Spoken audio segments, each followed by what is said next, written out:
The vast majority of online education that happens in America today is what we call asynchronous. It's not people going in at Wednesday night at 8 o'clock and virtually meeting. There are some of those, but that is not the majority. The vast majority is asynchronous. You log into the class whenever you can. That's the convenience. That's why so many adults like it. It works for their lives. It's great.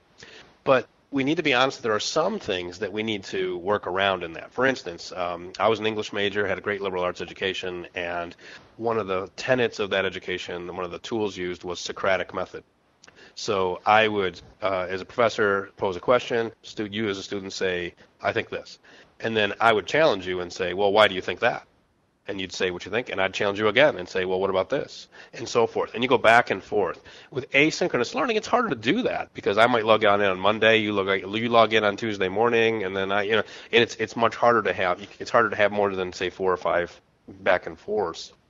So we need to find ways to be able to get that into online. I think there's some really creative, interesting things happening right now with technology, a couple of which we mentioned today. But stay tuned. I think you're going to see, as with so many things in society, technology becoming a solution for a certain problem.